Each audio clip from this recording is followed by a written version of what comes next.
By the end of today's episode, you will know exactly why you need to heal your nervous system in order to fully recover from narcissistic abuse. Welcome to Heartbreak to Wholeness, the podcast helping you heal from the mindfuck of narcissistic relationships and move towards the secure, peaceful woman you want to become. I am your host, Brie Walta, relationship clarity coach and EFT certified practitioner. Let's dive in. Hello, and welcome back to the podcast.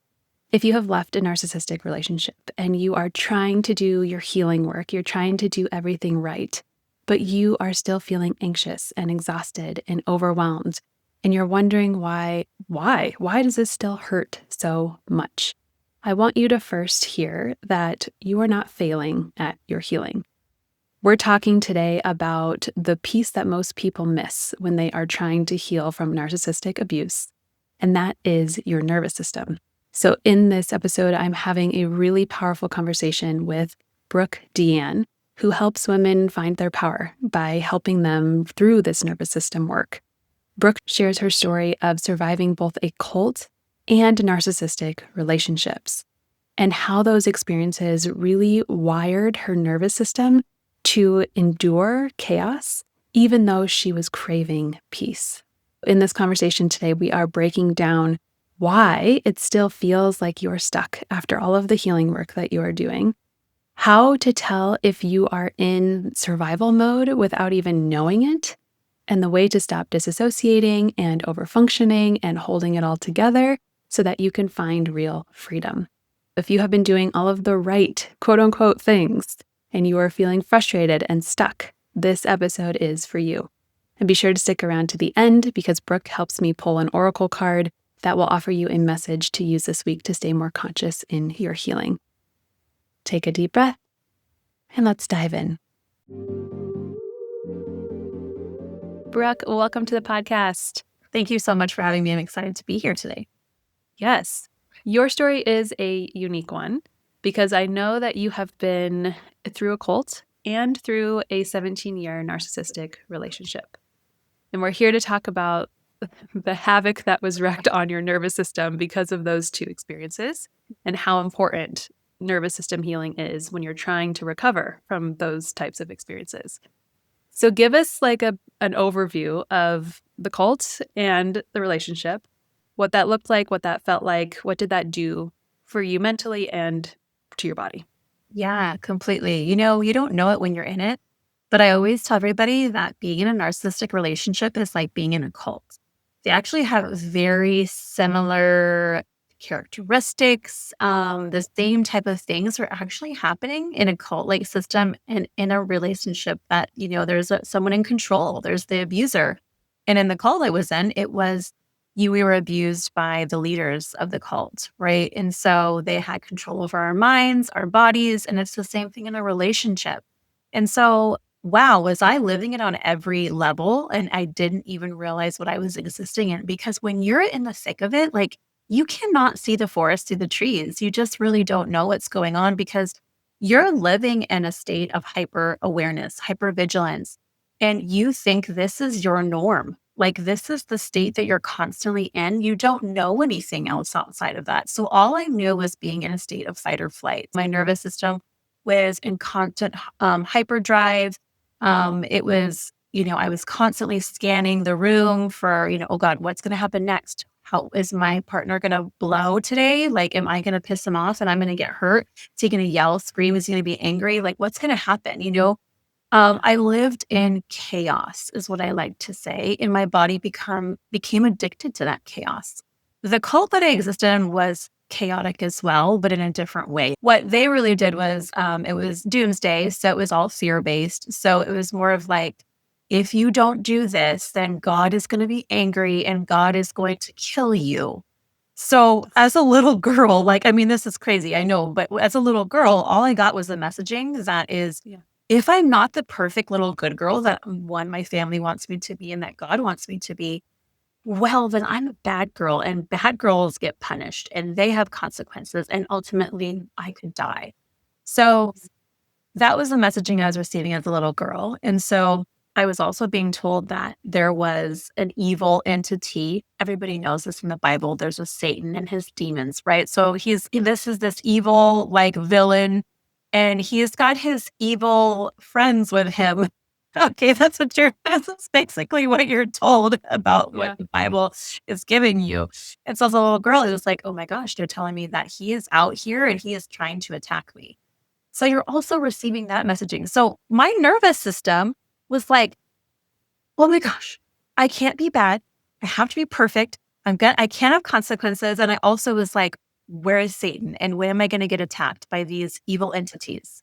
So it sounds so wild and crazy and almost like I was living in like a fantasy world, but it kind of was, right? It was like they created this script for me to believe in and buy into. And my family to buy into. They didn't know any better either, right? They were just as brainwashed as the rest of them.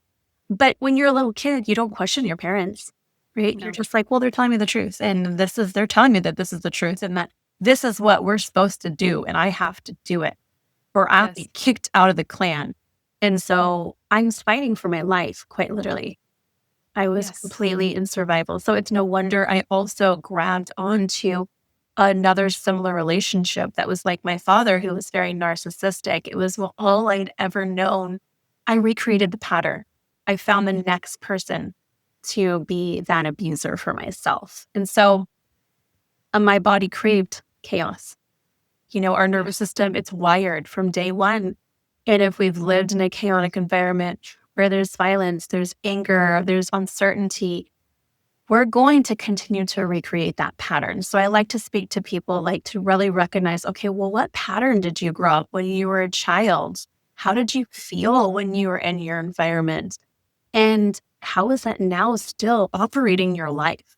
Because it's wired into our physiology, our actual, it's biological, it's in our chemistry.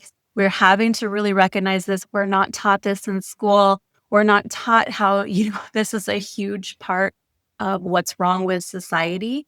And so it's why I'm so passionate about teaching people this concept, because it's really the foundation of really being able to thrive and truly live a wonderful, more joyful life.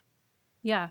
And it helps to reduce the shame around it. If we can see our bodies are always driving towards the familiar, because when we're in the familiar, we're using less resources. We're like literally can coast on autopilot.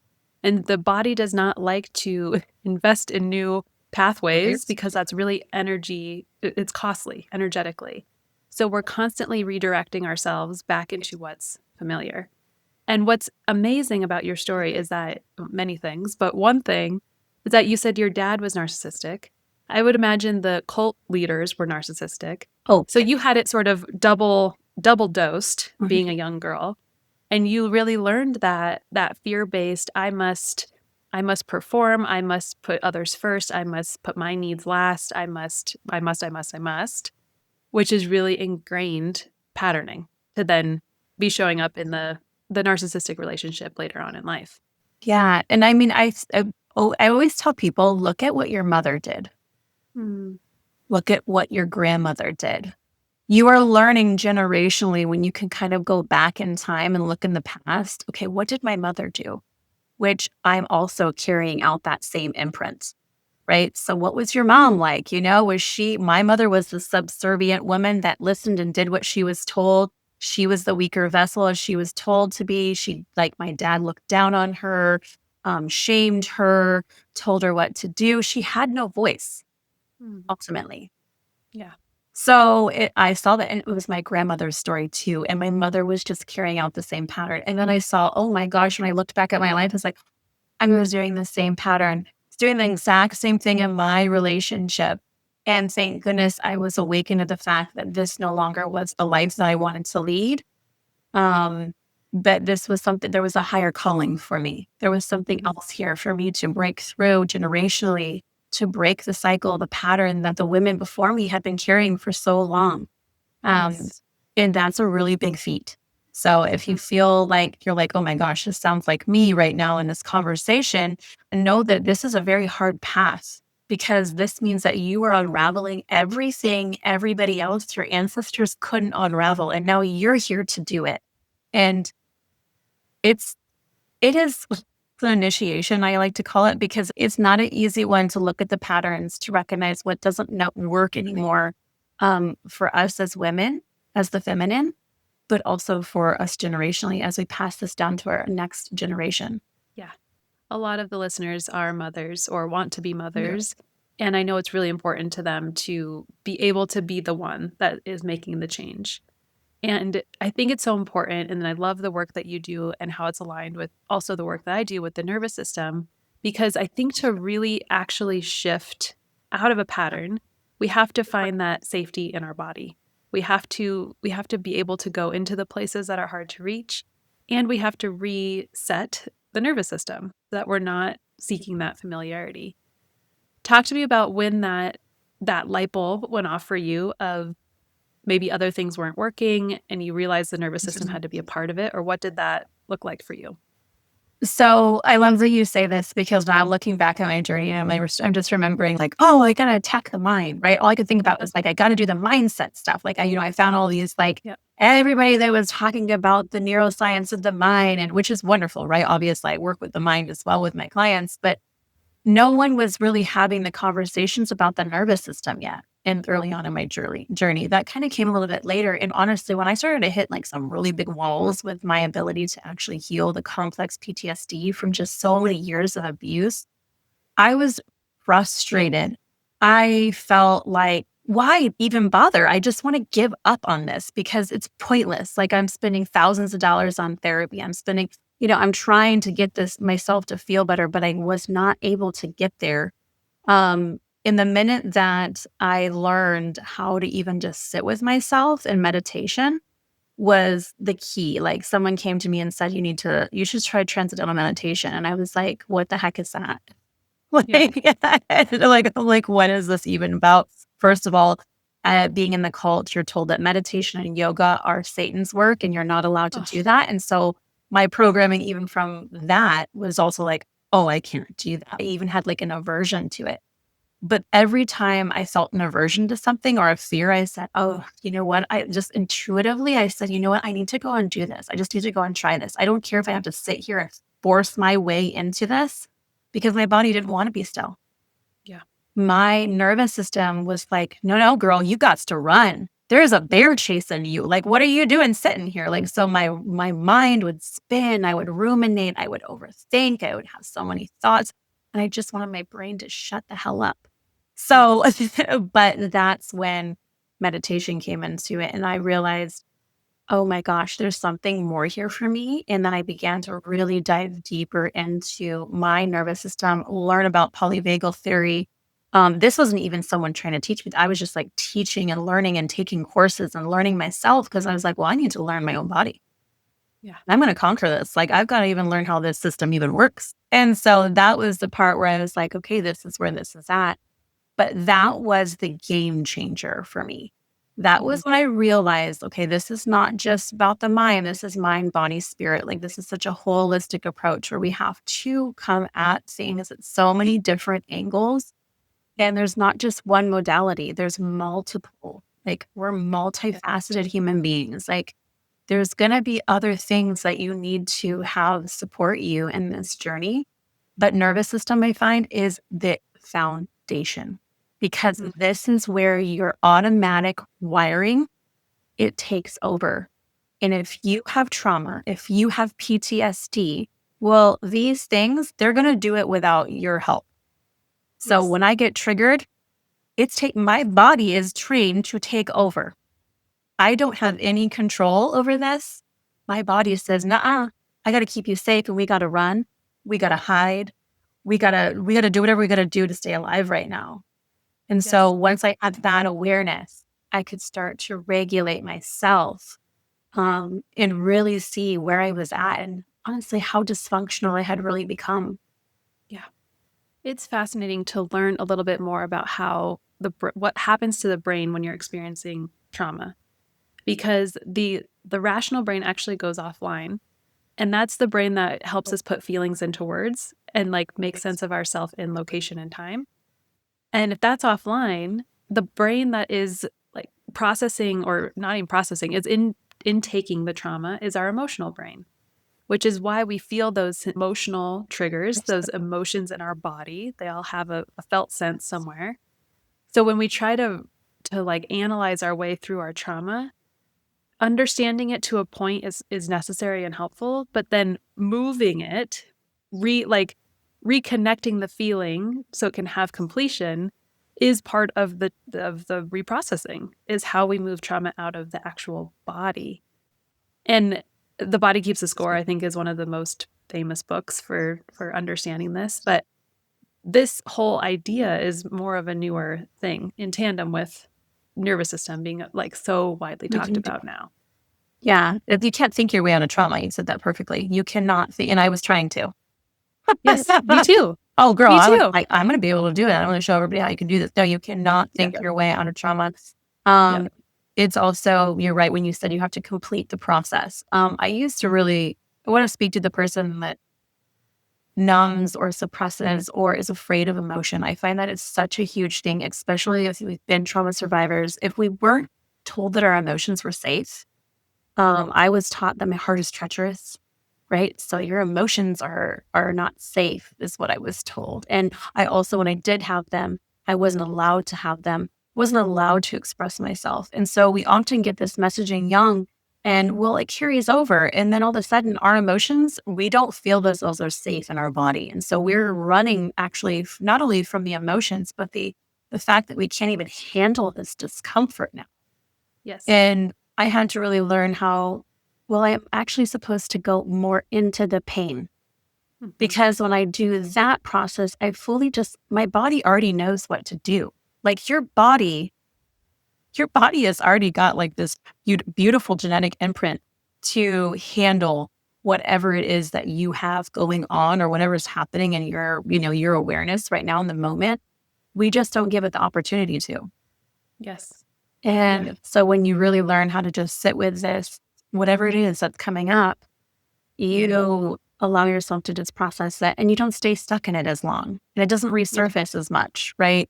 And that's why we have anxiety. Well, often it's because you haven't let your body process the emotion or the stuff that's already stored there that's kind of stacked up. I like to call it the volcano, like where all these things happen. And like you're just you keep forcing and pushing through until you like erupt. And then that's when you get into that emotional space where you're acting like a 2-year-old. Well, because you're having a 2-year-old tantrum because your brain is quite literally acting from that emotional space. And we still can have an adult tantrum. Absolutely. Absolutely. We don't realize this. But this is really truly happening because we never learned our emotional intelligence. And this is why it's so important part of us developing ourselves as a human being. Yeah. I want to share a perfect example because this just happened with a client of mine in how we're talking about you're teaching your body that you're safe to have big feelings. You're safe to experience big feelings. So the nervous system technique that I use is EFT tapping. And I do that in session with my clients. So we're tapping and we're regulating the system via the hand stimulation of the nervous system points. And she's starting to like ramp up into this wave of a really big emotion, a really uncomfortable devastation that she was feeling. And I watched her like tell herself that she was safe, very literally say, I'm safe to feel this feeling. I'm so devastated. I'm so sad. I'm safe to feel this feeling. And I watched her like crest this emotional wave, like ugly crying, all of it. And then she came back down the other side and made some understanding, some meaning of what that meant for her, why that was impactful. And then came back into calm, centered, clear state. In a matter of maybe 10 minutes, we were working through this tapping process. And she said literally the exact words afterwards of, wow, that actually didn't take that long. Because she went into it while showing her body that she was safe. So it's that reprogramming to say, okay, I'm feeling something, I can lean in, instead of I'm feeling something I need to escape with dissociation or another protective part that comes in, or numbing, or whatever you're doing to escape the feeling. That's all learned. We have to reteach our system that it's okay to be there. Yeah. When you said that, first of all, I got the visualization of, it's like, you are an emotional depth, like an ocean. You're a drop in the ocean, right? And like riding that wave of the emotion. And they say usually they only last 90 seconds. So if you actually go ahead, hop on that boogie board and ride that wave into that emotion, you're only probably going to be there. The highest point, the highest peak is probably only going to be 90 seconds long. And you're going to be coming back down off of that wave and back into the calmness of an ocean that the wave has just completed. And so I like, that's really where it's at. And I feel that so much for myself, having a lifetime of dissociation, because that was the only way that I could handle the life that I was living. Yeah. And this is us again being in survival, right? We don't realize that we're in that survival space. Our nervous system is in survival. We're in survival. But what happens is we don't have access to actually the information intuitively that we could have access to because we're in that state of survival. Absolutely. And that's not truly living. And so it's why, you even go and step into this personal healing journey, because you're like, well, something's not working and I'm desiring something more. So how do I find it? You're going on this journey to figure this out. Absolutely. Yes. How would you help describe what this chronic dysregulation of the nervous system feels like? Or maybe the listener who's like, am I activated all of the time? Am I in this sympathetic state too much, like kind of the fish that doesn't know you're in water? How would you help piece that down? So we kind of talked about this before. I used to think, when I used to have a therapist, to be like, just find your present moment and just, find your calm. Like she made me feel like I was supposed to be like this Zen Buddha all the time. Like once I really was healed, that's who I was going to be. And so I feel like I was chasing basically the impossible. Right. And I think some of these people on this journey have this feeling that we can get there. And it's not normal. Our human experience is going to be ups and downs. We are going to have that short-term activation of that stress or that dysregulation, right? Like there's going to be something that happens. Someone triggers us in, relationship or something, right? Or we're having stress at work, or our child kind of triggers us for whatever reason. Okay. Our children are actually our greatest teachers. They actually trigger these little parts of ourselves that didn't get their needs met when we were children. These things are going to happen. You're going to feel the tension. You're going to feel your body kind of like, seize down. You're going to start to notice that the more that you heal that nervous system, because you're going to be able to see when you're in the highs and the lows. You're going to be able to see when you're activated. So stressful moments are normal. Actually, they're needed for us. We need actually stress, right? Stress makes us move. It's actually a positive thing. So I want people to think, and don't think of it as it's a negative thing. It's not. Chronic dysregulation is what we never come down.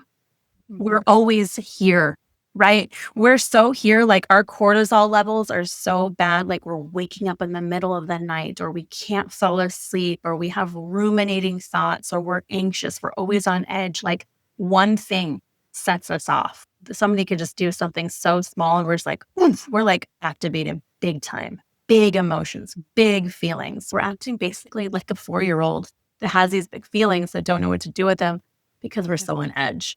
I always tell people I hear this a lot, especially for women that leave abusive relationships, is ruminating thoughts. Like they're constantly replaying scenarios or situations that happen in the relationship because one, you were trauma bonded. So you still have an addiction to that partner, but you're also still thinking, well, what if I would have done this? Or how could I have changed this? Or if this would have happened, then we would still be together, right? Your nervous system and your body is still trying to find resolution to the past. That's all that's happening. And so you're kind of still in that hyper vigilant space where you're trying to solve something. For some people, it's more of like they're just numb. Yeah. They're so disconnected from life. I find a lot of people where it's just like they're almost like it's like lifelessness, hopelessness. Can't really do a lot. So you could be on the other end of the spectrum, right? Where you're so shut down, so dysregulated. Your body has literally shut off because it says it's better to be here than to be here. So those are the chronic dysregulation that you're talking about. That's the person that you're just going to find more depression. The opposite end is going to be more anxious. Then you could have the beauty of having both, like, you know, which is even more exhausting for yourself, right? So this is when you're just constantly living in a state of never being able to come down to what really feels like safety. I never had safety. I actually never experienced safety until about, I would say about 4 years ago, 4.5 years ago. I didn't even know when I would hear that from my therapist, from my coaches, you know, safety. I'm like, safety? What is safety? Yeah. I just always thought, well, I think I'm safe. I didn't really. I'm alive. I'm like, I'm alive and safe. I'm in a house. Like, I'm not in the abusive relationship anymore. I'm not in the cult anymore. So I was like, well, I think I'm safe. But no, I was still running that same nervous system program, that same wiring, and really not knowing what safety felt like in my body. Yeah. So I mean, we can come out of those spaces. It doesn't mean that we have healed that part of ourselves and found that safety within yet. That's the real deeper inner work. Yeah.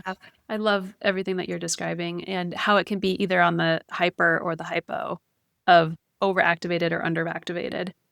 And one thing I'll add to that is I love the I think it's the 7 C's from Dick Schwartz about what being in centered self energy feels like, which is calm, compassionate, curious, creative, courageous.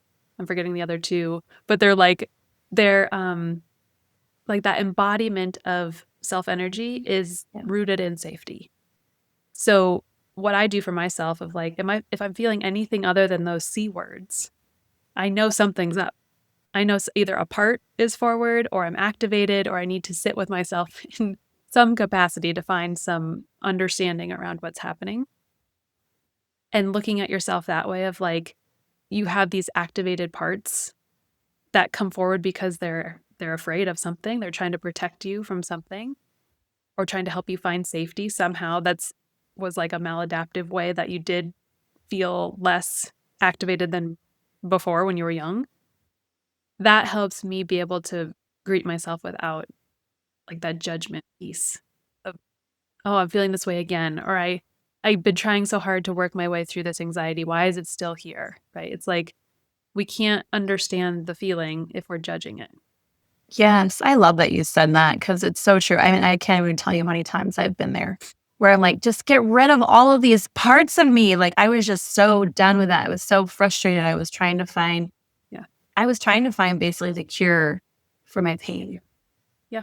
And not realizing that, well, there ultimately wasn't any cure. What really was about was sitting with all parts of myself, you know, and realizing that, well, everything about myself has gotten me to where I am today. I can't like get rid of the things that have kept me alive until now. I mean, sure, they can adapt, they can change, they can kind of stand down a little bit. Parts of myself can kind of, we can chill a little bit. That's what I tell my parts. I'm like, we can chill now. I get what you're doing, but we can now take a chill pill because, we don't have to protect ourselves so hard anymore. Right. But it's also just being able to just like, I love what you say, compassion. I mean, I didn't really give myself any compassion. I didn't give myself any grace.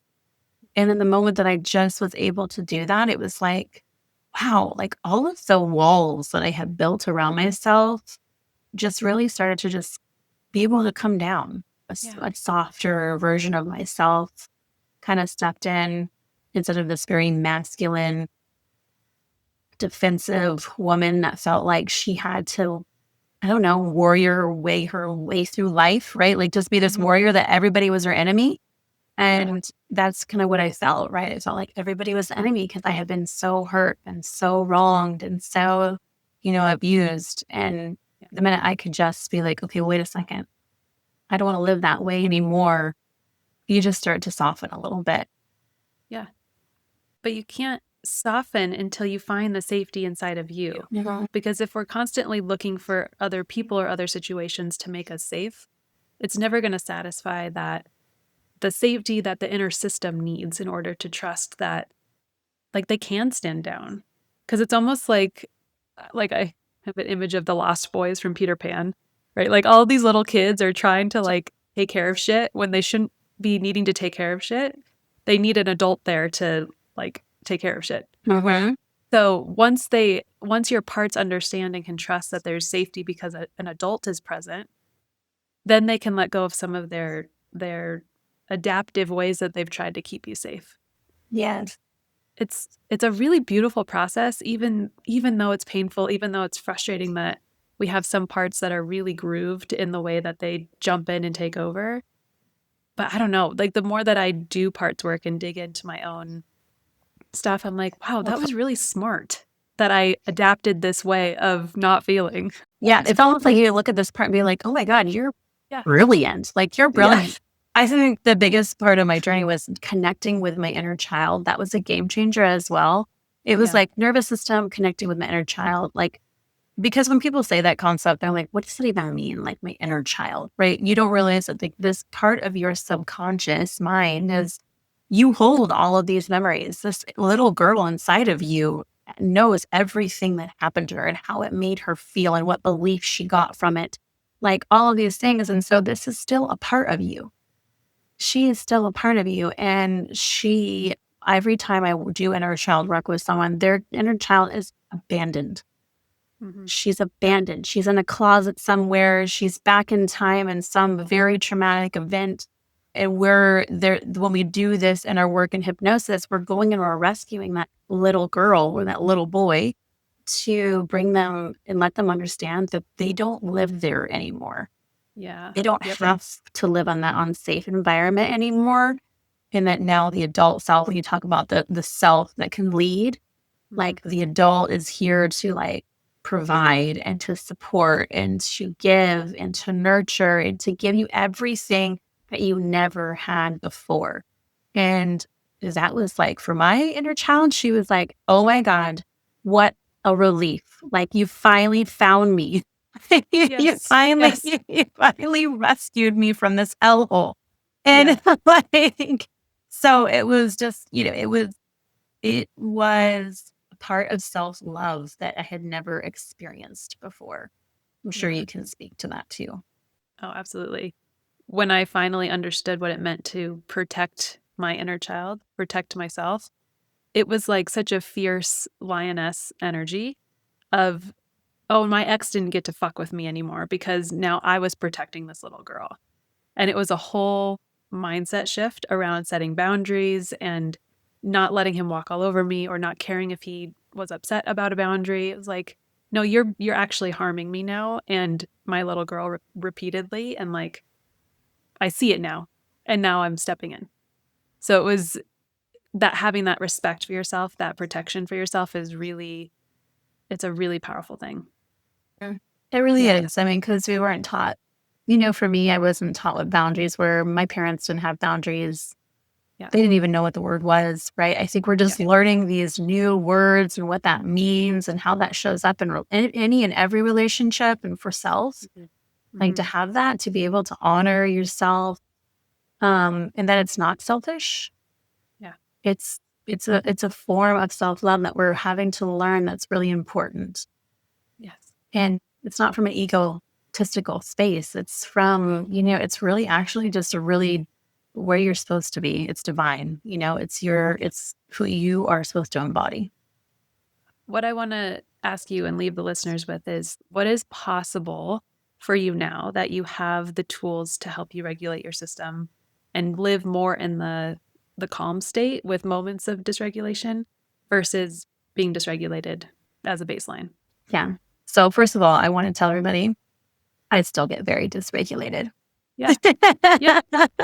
I still have bad days. I still have bad moments where I get very triggered. My children trigger me or my partner triggers me because it feels like something's happening from the past. I want to just really be authentic and like be relatable that these things are normal. But now what I have is the toolbox to say, oh, okay, what's really happening here? What's the story I'm actually telling myself? What am I actually feeling in this moment?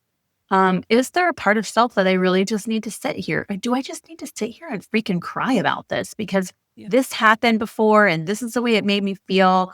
It's just giving me the opportunity actually to really, truly just be present with what's coming up for myself.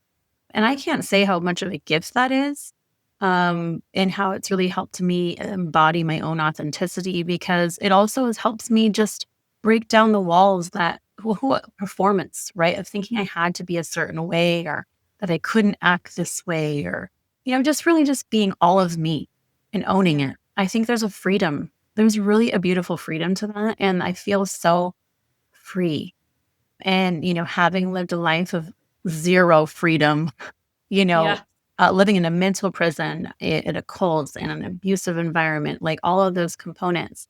Now I'm so free. And so I really just speak to those women that, if you're desiring something more, listen to that intuitive nudge to be curious, to find the answer for yourself, because there's that part of self that also is saying there's something more, right? Yeah. It's whispering to you for a reason. I love that. Freedom is a perfect word. Okay, to end our time together, I want to pull an oracle card. Perfect. So if you can close your eyes, I want you to help me pull Okay. the card I for the like it. listener. So you and I are just going to tune into this deck and ask what the message is that needs to be heard today. And whenever you feel like the shuffle's complete, I'm starting to shuffle the deck, so you just let me know when to stop. Stop. Okay. We got flat on your back. Interesting. Just a picture of a white flag. Let's see what this. I'm going to read the message from the book. Yeah, this is interesting. What an interesting deck. I like it. Yeah. When you find yourself flat on your back, the universe is sending you a message of surrender. Maybe you were unaware that you were pushing too hard, clamping down too much, needing to control. Flat on your back brings the divine message that it's time to release, to surrender, to let go of control and trust the universe has your back. Trust that things will work out as they are meant to. All you have to do is allow your heart to open and trust that all will be well. In fact, all is well, without pushing, grasping, grabbing, clawing, or clamping. Open your hands to the heavens, release the grip, allow yourself to be held by the power and expansive love that the universe always offers you. It's a good one. Yes. I'm constantly being taught by the universe to surrender, to let go of control. That has been such a big part of my journey, that I had to learn, honestly, through psychedelic assisted therapy, because, there was a part of self that didn't want to surrender or let go of that control because it was scary. Totally. Control was what, control was what kept me safe, right? And so it's a part of being able to learn to let go of that. But what that gives you in life is, again, the freedom. Yeah. Oh, absolutely. Mhm. Absolutely. I feel you on that lifelong journey with control. Yeah. Well, Brooke, where would you like to point people to find you, find your work, get connected? Yeah. So lifecoachinggoddess.com is my website. For now, I am rebranding, but we'll see where that takes me. But I'm on all the social medias as lifecoachinggoddess.com or Life Coaching Goddess. So you can find me there as well. And also find my books on Amazon. So I have my memoir, Shattered, Broken, and Beautiful. So if anybody's interested in, tapping into that and learning from that space too, they can as well. Yeah. Oh, I love it. Thank you so much for using your experience as, a reason to have a platform, have a voice to share your story. It's so impactful and really courageous to be able to speak about the dark tunnel that you have walked through. So thank you. I appreciate you. Yeah, thank you for being here. Okay, let's review the important takeaways to remember from this powerful conversation with Brooke. From this episode, you now know why you're feeling so stuck if you've been trying to do your healing work, but nervous system work was not a part of that. You understand why the nervous system has to be involved. You also understand how to tell if you've been stuck in survival mode and you maybe weren't realizing it, what that looks like on a day-to-day. And you have heard the way to stop disassociating, stop overfunctioning, stop holding everything all together, and finally feel that freedom that you are craving. There's so much that we can gain from other people's stories, and I hope that Brooke's story touched you like it touched me. If this episode resonated and you are ready to learn a little bit more about nervous system techniques, I want to point you way, way back to episode 40, where I go in depth about EFT tapping, which is the technique that I use with my clients. It is a nervous system regulation tool, and it helps you go so deep into your processing so that you can really get into the places that you are unable to reach if you are not doing the nervous system work. I have seen my clients make full 180s from being stuck in a trauma bond to feeling free and confident and like themselves again. So huge advocate of EFT. Check out that episode. The link is in the show notes. Again, that's episode 40. And until I see you in the next episode, please, please, please remember that you are not alone.